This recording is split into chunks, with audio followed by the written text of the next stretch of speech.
Kasi yang ko yun na pero yem da problem. Kasi ko ko mateo ba to sila.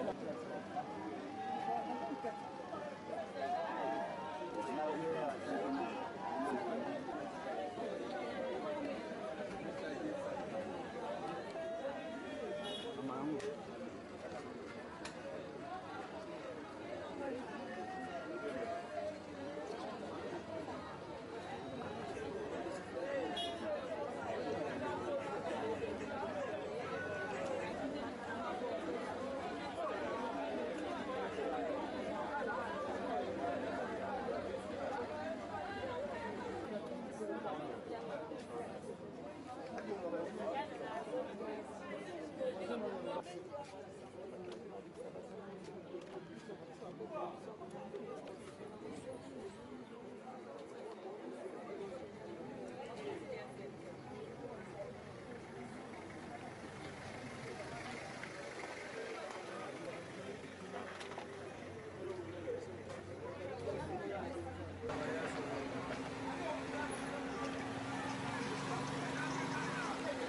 Halo.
Malembe.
Mais le Seigneur m'a donné la vie.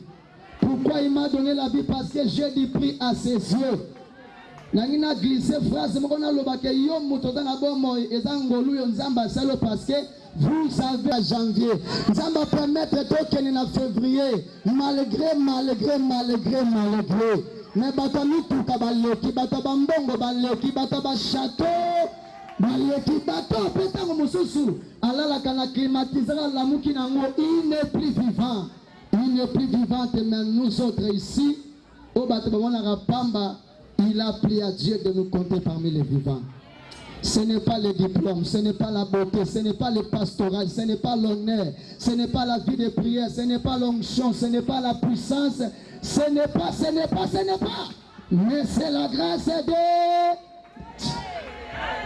Sunanga ibetelanza maboko ponza mabetelo banguna obatika na mikolo tikali. Pardon abonde yo betelanza maboko tozo teka ponza mabetelo banguna batikali. Olimo sumsambulo bandaki na nzambe kosumsa na nzambe. Tala nzambe permettre avola na tozo lekoka makambo za pona lipamboli na yo. Est-ce que nzambe tokolo ba makasi? Merci Seigneur Jésus-Christ. Nangina pesa au 4 versets bibliques moko rapidement avanatea esungayo pesunganga. Tangu nyoso natanga ba verset wana e matisaka makambo mona kati nanga. Mais nalinga kinaza la égoïste te. Nalinga kito kabola ngo biso miso onde tozali awawa pesunga biso. Verset liboso ngo. Verset liboso ngo. Ecclésiaste chapitre 8 verset 8. Verset mibale. Ecclésiaste chapitre 9 verset 12. Verset misatu. Ezali Proverbe chapitre 27 verset nango premier. Et 4e verset pour clôturer. Ecclésiaste chapitre 7 verset 2. Na sepena bandana suka pona kena ya liboso. Ya liboso lobi boy. Eza malamu ko kenanda kwa matanga. Ke kenanda kwa fête. Voilà comment Dieu peut confondre les hommes. Tout homme aime la fête, mais Dieu dit non, pas la fête, mais les deuils. Nango conjugaison nzambe zaka ya batute. Français nzambe zaka pe ya yote. Mayele nyo zaka ya nzambe te nango mwidobi ke makanisi ya batoza ya nzambe te. Nzamba lobe za mala mutu akena matanga ke akele na fête. Il y a toujours un pourquoi, parce que Proverbe chapitre 16 verset 4 lobby, Dieu a tout fait pour un but. Donc quand nzamba beza mala mutu akena matanga kena fête ana tina nango ezani. Parce qu'il peut recevoir une instruction. C'est que pour nzambe nzamba linga mutu nyonso to yebe loko. Nzamba linga rateke nengo vandwa na journée lekelo ka boite. Nango moni nzamba linga bato bataka cultiver. Donc le temps ne peut pas te passer inaperçu. Il faut toujours recevoir quelque chose dans ta vie. Il y a mort là. Il faut y avoir que journée lekelinga eloko ni nazu comme instruction. Skolandangai versane lobiboy. Eza malam ko kenanda ka matanga kenanda kwa fête pokuna mtazo instruction. Parce que phrase assez le babi que celui qui vit prend la chose à cœur. Au moins n'est to vendre du sonyon soir. Limbisa soko jeter regard no liboso malamu okomona eloko moko eza au milieu de nous. Babenga ngo cercueil. Français musu babenga ngo pe la bière. Siko landa. Au moins ndenge cercueil wana ezali. C'est déjà un enseignement. Oui. Donc, voir la personne qui est là à l'intérieur, c'est déjà une prédication. Dans la Bible, on dit que celui qui vit prend la chose à cœur.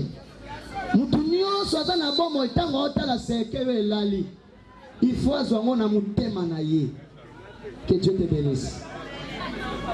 Est-ce que nous sommes ensemble? Na di place au Kende, nous avons pas besoin de couper makasi. Oui. Donc, nous devons vivre le rôle en rôle yo. Tant on a la papa Charles Into. Moi, Nicolas Souko te bonne la kinzambe ponaye. Mais aujourd'hui, il n'est plus. Donc, voir seulement le cercueil qui est là devant moi, devant vous, c'est un enseignement.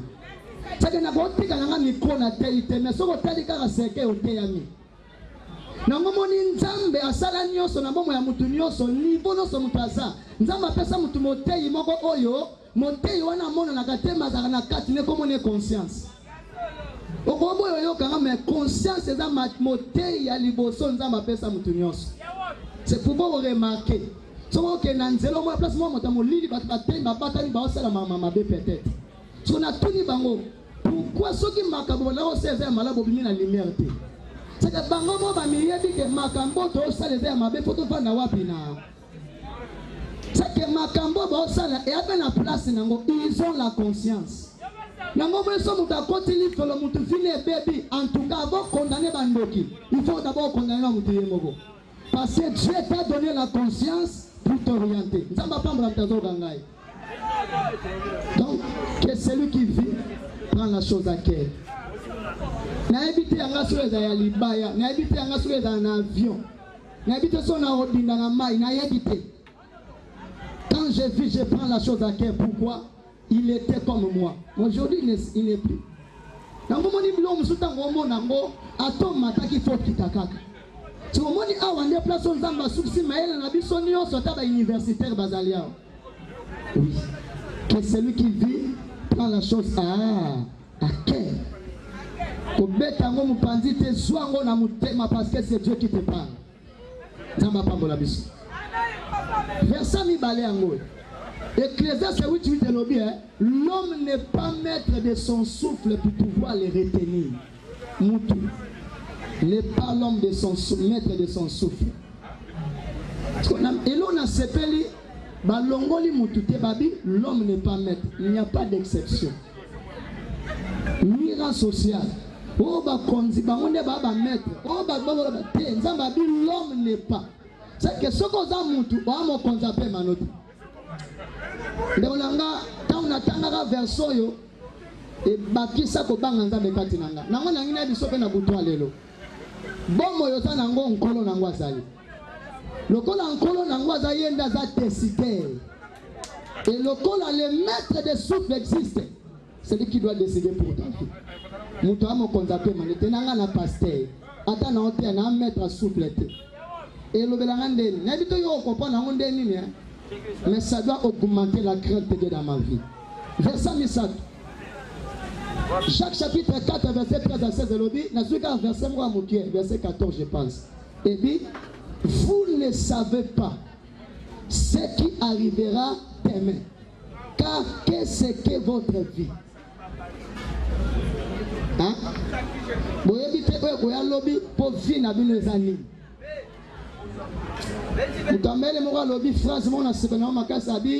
Hier c'est une histoire. Aujourd'hui c'est un cadeau, demain c'est un mystère. Olingo lingate. Makambo yelo lo boye yangote. Donc comment on appelle tu ne sais pas ce qui t'arrivera demain. Vis les années. Nango moni définition vie à mutunza megam tayeba. Batubele basala ba programme penago ya sali mais salamité pour makamero ya loda yebi angote. Ah même philosophe ali makamero yate. Même mutamael ali makamero yate. Même pasteur ayebi makamero yate. Parce que nzambe soka lingo yeba te, nzambe soka lingo yeba yemta ko yebiso. Tu ne sais pas ce qui t'arrivera demain. Makamalo ba dejezo me mangana matea na ngai. Verset asuka. Bible dit, Ecclésiaste chapitre 7, verset 12. Bible dit, l'homme ne connaît pas non plus son air. Nous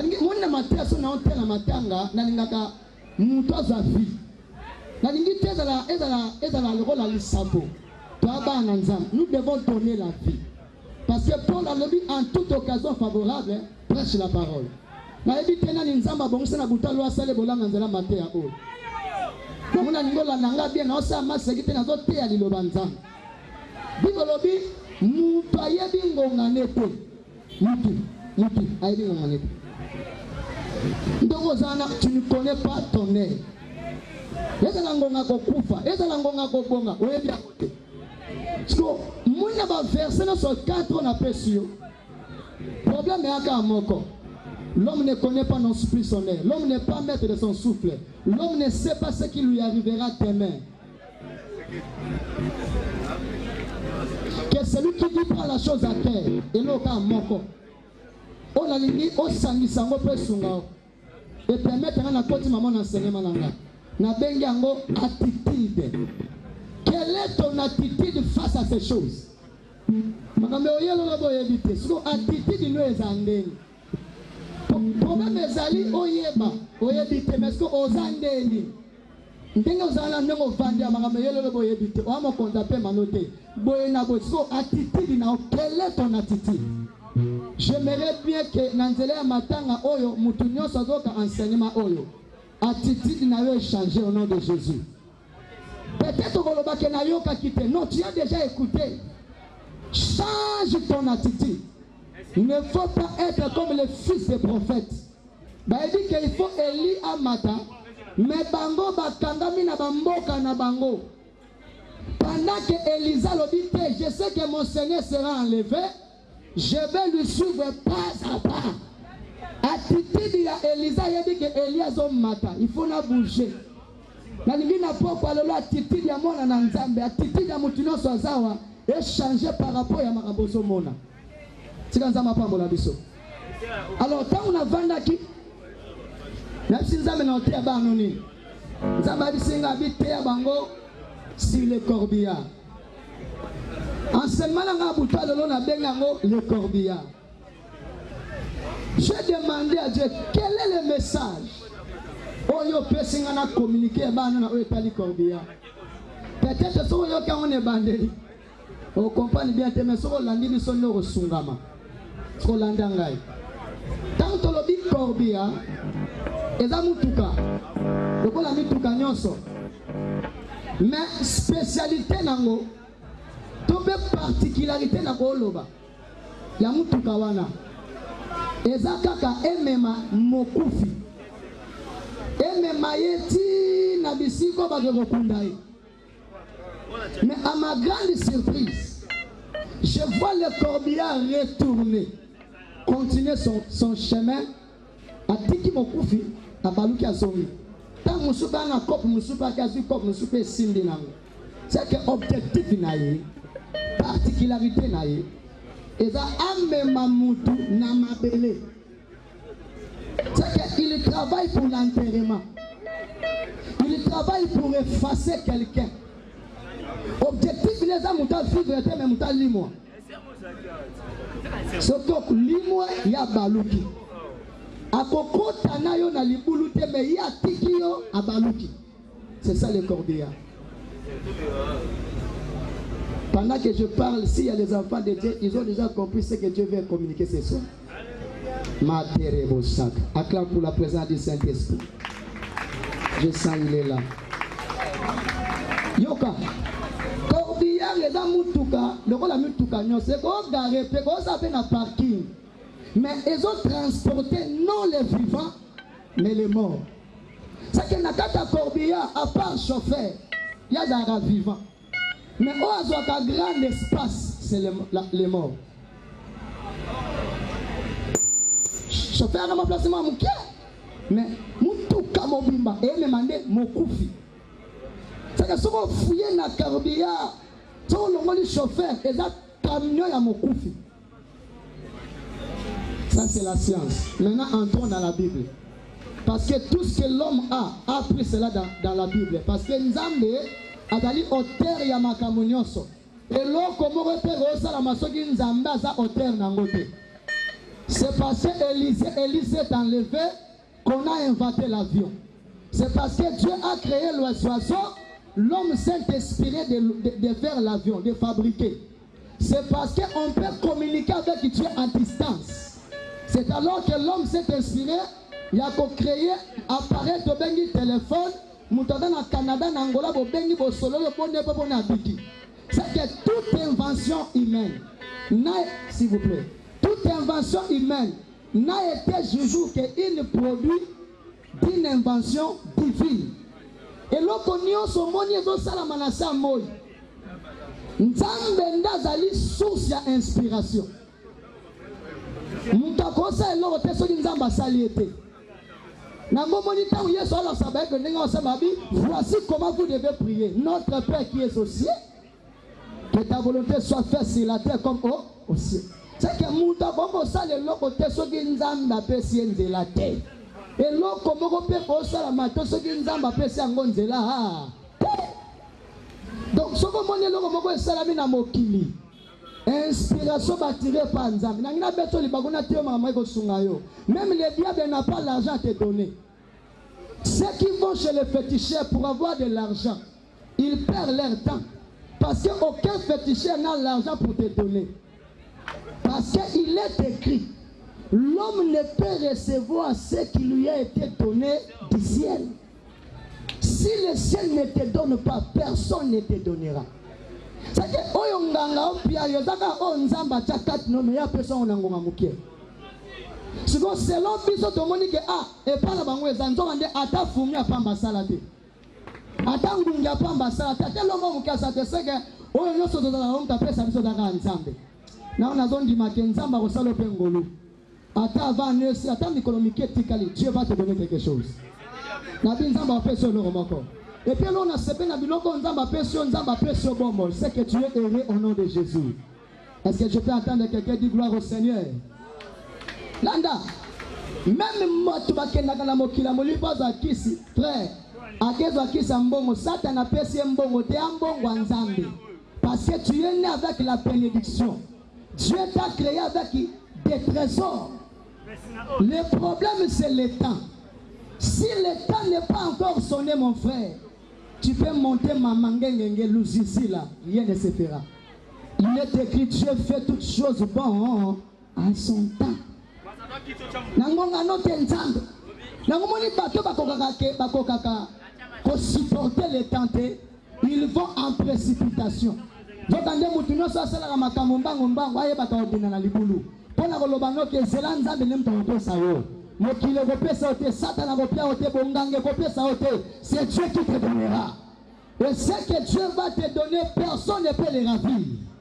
Nangomonaki Joseph, lorsque Tata n'a fait lamba, bazalaki na makoki bazo lamba na bakata ba pakolango mafuta ba pakolango bien aimé makila ya nyama parce que c'est loko ute pa mutu. Mais loko na sepelaki eloko nzamba pesaka Joseph loko la bandoto. Loko la destinée moko meilleur. Loko la lipamboli. Moto moko te ni Ruben, ni Juda, ni Simeon angaye. Akoka ki koboto le yango. Oyo nzamba ko pesa yo mta koboto lo anga zate. Oyo nzamba ko pesa yo mta ko zwango azate. Soki mutazondi make nzamba ko pesa mta koboto la zate alo bananga makasi gloire au Seigneur. Nazo déclarer mutino so na matanga olo kolo zo zelangonga nzambe ya nzambe ko peso pasite. Ya nzambe ko memona liwate. Ya nzambe ko bebi sa vie na yote parce qu'il est écrit c'est la bénédiction de l'Éternel qui enrichit et il ne se fait suivre d'aucun chagrin. Yokola la pongi na kimia. Oko tambula nenge batu batambula parce que yo ute pa nzambe. Yoko kene na cimetière te boya yo ute pa nzambe. Et là on a zo sepela ke source amo kile kauka mais nzamba za source no ko kauka te. So kinzamba za source na yo ko kauka te. Nazondi make ataba koti ba komproba détruire jino lokola ya yo. Nzambe mutapesa mutu kano nzambe mutapesa lopango nzambe mutapesa bana nzambe mutapesa musala na ngo nzambe mutapesa yo et kobe bate au nom de Jésus. Même si toi tu partais, mais la chose restera comme le prix de Jacob pour continuer à nourrir la famille, pour continuer à tarir la soif des enfants. Tout ce que Dieu te donnera, ce sera l'héritage que l'homme ne peut jamais ravir.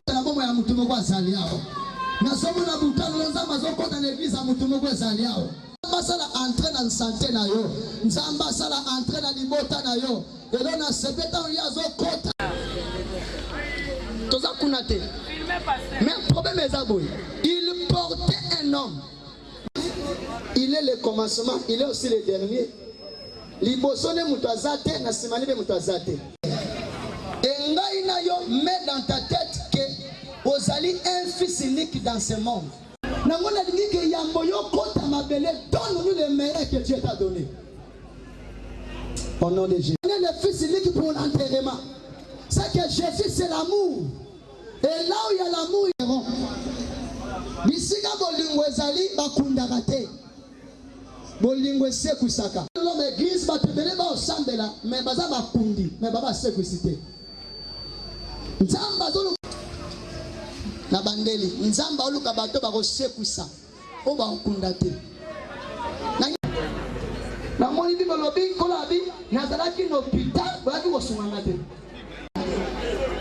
Na lo banana butwa lelo. Nzamba za na posa ke yo.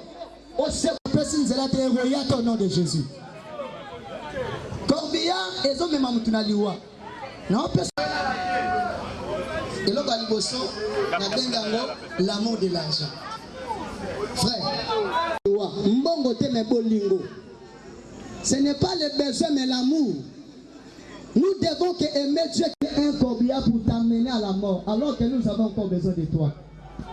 Nangwa tela banda banabi na mone sabi bato musika te bo bata na suka ba obe bazanga bata na ba problème na bango na otale la nzambe o akelanga na otale la nzamba yebinga na zambo yo nzambe malamu we. Merci Jésus. Alléluia. Papa namona yo Yesu. Namona yo Yesu. Soki namoni mokolo ya lelo ngai. Namoni mokolo ya lelo ye. Nani akokani nayo. Ozali nzambe. Alléluia. Merci Seigneur. Kombo na yo ekumama. Mokonzi na pema. Rosa malamwe. Oh, lobelanga Yesu. Lobelanga Yesu. Tangi mutu moko abana dobonde la place azali. Et de Sanzambe, merci pour l'instruction. Merci pour la bonne nouvelle. Na joie wanke. Et pas bolingai. Et sungi finanga. Na ngi place aux armes, moi na nzambe okumisa nzambe. Na dit que maloba o et pas bolifino place aux ali. Et sungi yo makasi. Et baxi quelque chose na vie na yo. Remercier nzambe lo ba nzambe merci parce que ça sina bolingo na yo. Bible lobi natango apasa tinda kile loba pe loba ne kangolaki. Papa to pesio merci pour le message oh. To bondeli osunga biso. Kombiere kunda biso tenzamba. Bimisa biso na bolingo mbongo. Bimisa biso na vie ya comparaison. Sala biso ngolu to ndima kozala na oyo pie biso. Et to bondeli nzambo sala biso ngolu to na bakundite. Metoza na baseku ici. Na kombo na Yesu Kristo. Maloba oyo nzambe ebakisa implice. Na mwana na yo, mosali na yo. Oyo azakati nesika. Tondiniko sungi biso nzambe. Tondiniko sali biso bolamu. Kombo na Yesu alokumu. Na kombo na Yesu. Au nom de Jésus, nous avons ainsi prié.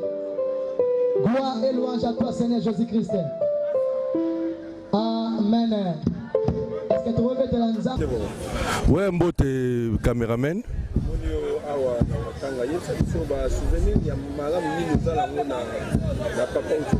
Ah, papa vraiment. Biso ton père de papa. Zana le chapeau, ton père de papa. Papa ça parlé na biso. Au moins il parlait oyo biso to kol na parler oyo. Parler za papa na biso, papa ya bana ebele. Donc au moins semaine mobimba oyo. Tous allez faire la préparation dans Mboula, tout va déclarer tout le salle mais biso mba na quartier to boyi, to lobby to rouler la papa na biso nandaku.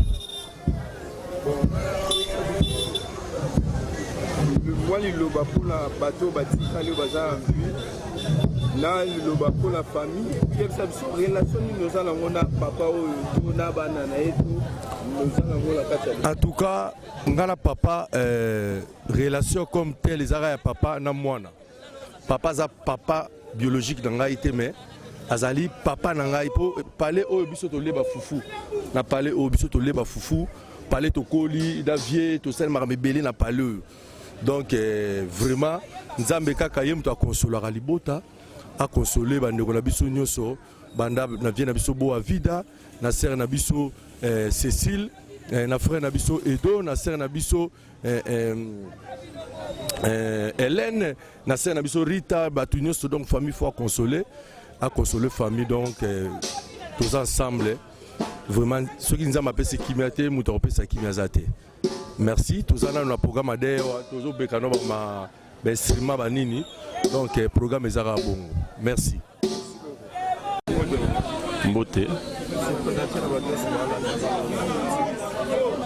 ngai comme na boa vida moi na papa Charles ya liboso ezanga moi na papa Charles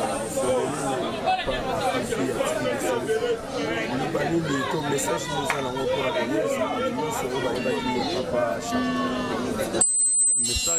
message eza penate papa Charles da papa oyo ya batu nyonso ayebani asola na moto nyonso bien donc eloko kutu ya koexplike bato eza te te bato nyonso baoyebi soki ndenga na oloba donc aza papa ya bato nyonso azalaki bien azwaka je na makambo nyonso donc atikeli mpe na problème ya moto moko te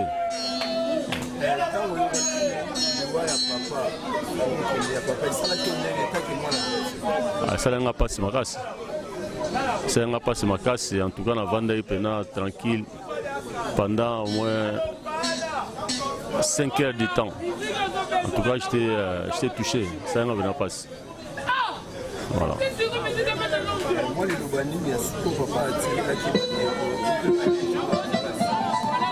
Tu as attiré le lobaté. Attiré le lobaté. Attiré le lobaté. Mutu bazali mingi yo aza pembe nanga. Yé mutu ko tourner question wana. Nga pe na tuna giye abi attiré le lobaté.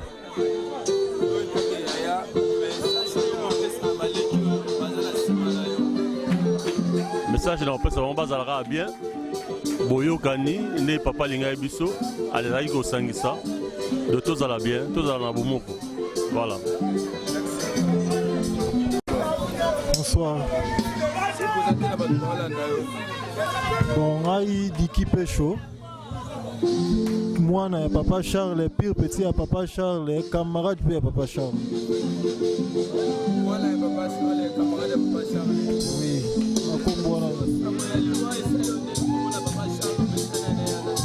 Bon, sango ya liwa papa Charles sala nga vraiment pas fini. Pour na banda kozala na ye tongo midi pour quoi donc tout le temps banda kozala na ye. Donc absence na ye pembe nanga vraiment azaki sunga ite. Donc si siko na zapeka nga ite.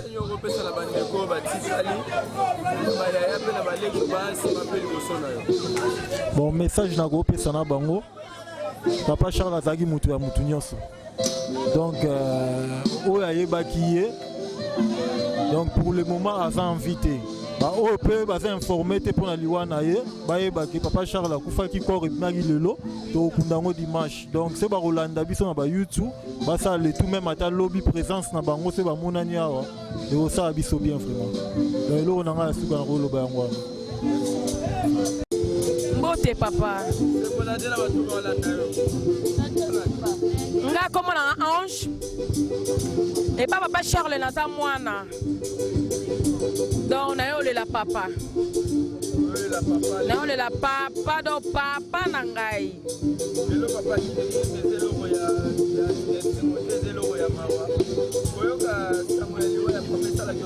Et ça la biso pasi. Pasi makasi papa to mesana ye. To mesana koseka. To fana ye to solola. koyoka ye ntina niveau liwa boye eza vraimen pasi makasi sango moko ya pasi makasi. En tout cas papa tellement pasi elekaki asengaka nzambe azwa ye abi nzambe azwanga nake kopema pasi eleki so mpo na mbongo nde papa akufi te. Le bandeko kwa bisala bandeko so batikali moi message pour la famille. En tout cas message pour la famille courage kaka courage na bato baza poto na bao baza awa courage kaka ebele nzambe mwa ebi nzambe apesa kimia na famille.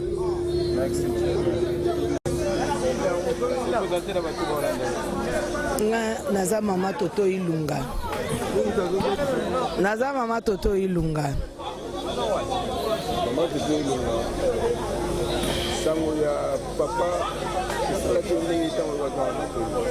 Papa sango ya papa Charles moyena beta on lisolo ezate po esalanga pasi na motema wana bala liboso azaki papa na ngate azaki comme camarade na ngai o papa Charles nga naza na bar na ngambo na bande na sina mesanaki na ye azaki chaque fois matoto ya opesanga mulangi oyo elingami na kati mulangi oyo elingami na kati wana ezalaki fanta monene na banda opesa pa Charles azalaki chaque fois soki naleki matoto namoni yo osoki kochange bilamba mosusu olati ya sika donc azalaki papa moko boboto papa moko bolingo donc naye komoni akoma obela chaque fois na bana okende otala ye nazotala ye bon mpona ngai na ndenge papa akomaki kosouffrir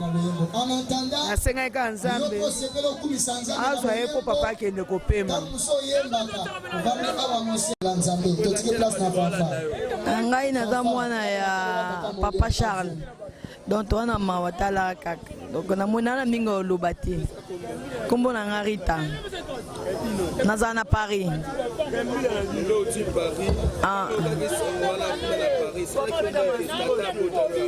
Ezala nga pasi makasi nakokende kutu mosala te na gerango te fo na yaka mpo na gerango mpo na ya message ni papa atikaki avakufa malgré ozali na Paris quand même asengaki nga ke kopema koma déjà fatigué pasi eleki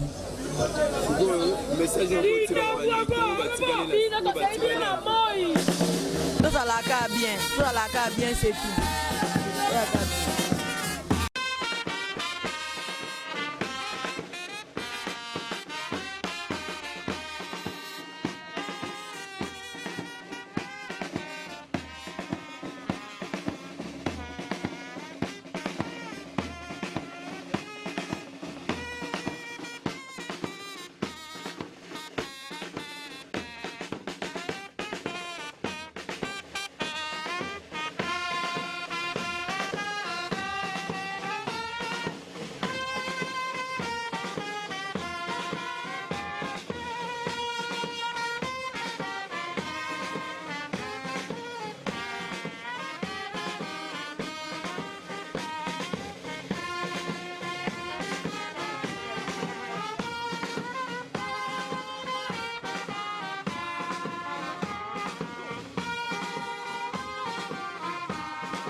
na bango kati na makelelo monsantu banjelo na lola bakita babatela oyo nyonso akoloba mabe oyo nyonso akosembola loboko na ye mpona na yo mpe misala na ye ya mabe nyonso ezala nul et sans effet au nom puissant de Jésus.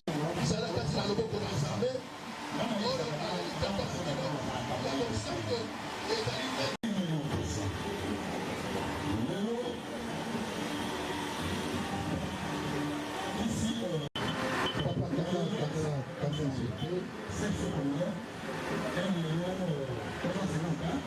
biloko esami na maboko na bato kolo yesu yozwa le devant ama longola bokeseni nyonso na nkombo na yesu kristo bokei mpe na yesu kristo yo oyo ozali mokonzi mpe mobikisi na biso tobondeli banso de vous chez vous fanfare à vous.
Chaque instant de la vie est un pas vers... Changer l'adresse des communes. Il reposera désormais ici à la Nécropole Académie. De la quiétude, pour que sa mémoire, très chère famille, soit vouée à l'usure du temps, nous de la quiétude, pour que sa mémoire, très chère famille, soit vouée à l'usure du temps, nous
Merci.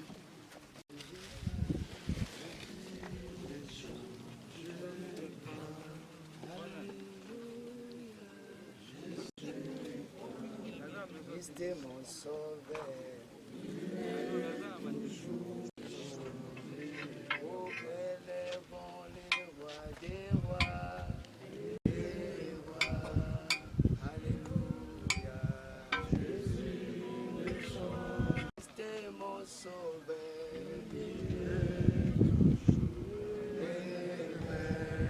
À niveau ya famille ya papa na biso Charles Pinto ayebi ete bazali bakristo to bakretien baza na likambo ya koloba te tozoleka mbala moko na kobondela mpona kotika papa na biso na esika na ye ya libela toke kobondela ezala na kotonga mpona mbongo nzambe topesio merci oyo tozovivre lelo ezali mokano na yo eloko moko te kokosalama soki bopesi nzela oyo ezali volonté na yo yolobi ke eza na volonté na yo malamu mpe mabe eza kosalema parce que yo nde opesaka tomitondisama na oyo yo nde ezali biso ozwaka papa tolobi na tovivaki na ye oza nzambe lelo atiki biso na volonté na esengo na biso ezali po ete papa ye ete ayebaki yo lokumu ezonga epai na yo akufi mwana na yo nzambe yesu kristo ozwi ye lokola mwana olobi ete esengo na baoyo bakufi kati na yo yesu kristo ezali tozali kokumisa nzambe mpe kimia na mitema meme elongo na libota mpo ete papa charles Pinto akufi kati na yo yesu kristo toye kosambela koloba ete zala mobateli lisusu na libota oyo na kombo na yesu kristo oyo nyonso akoluka bipai songolo mpona kolata elongi na papa charles koderange vie ya bana pervers kristo eza brisé au nom de Jésus. Père éternel, ta parole est accomplie maintenant. Tu as été tiré de la poussière, tu retourneras la poussière. Tu es fidèle au Kokisilo Seigneur. Amen. Amen. Tobetili Yesu Kristo maboko. Voilà. Merci. Wapi papa na biso yawa.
Bonjour papa. Bonjour. C'est présenté na bato nyonso balanda yo. Non, nga koma na Guy. Na fils cadet ya papa Charles. Ototo kunda sikoyo. Lelo to papa koti mabele. Tango yo kana message que papa kufi sala ki on na yo un message que papa kufi mais na vivre ndé papa kufi. Ça fait très mal. Au moins na papa no razo kufa, ça fait très mal. Donc ça va betelo lisolo yoki. Nous devons vivre en obenza. Donc ça fait très mal. Donc on va expliquer mutuku tout. Donc pas si wana faut ya mwana na papa na. Donc on va expliquer. Donc faut vivre on peut comprendre. Moi li loba pona bandeko na famille na bato batikali ya. Non, li lobezara qui to lingana. To salisana. To landa par exemple ya papa, je pense que biso peut comme à 83 ans. Donc ya ngwana to ba kisako. Merci beaucoup. Merci.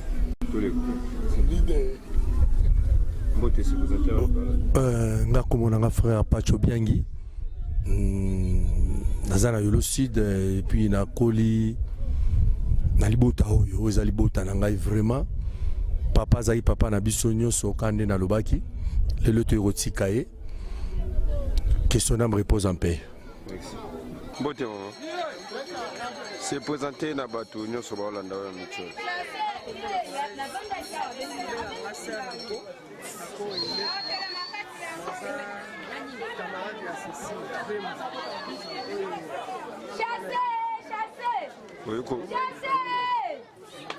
Tango kaki sango ya liwa ya papa ya muninga na ya kufi sala ki ondeni.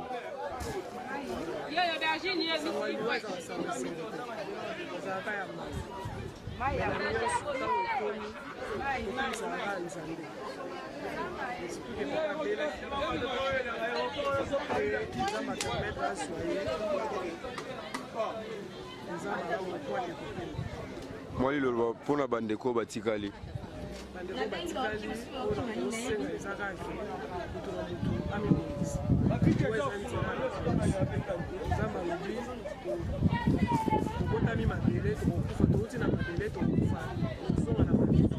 Donc mokano nzambe ekokisami pona biso tomi bongisa po mokolo pe ya biso ekokoma.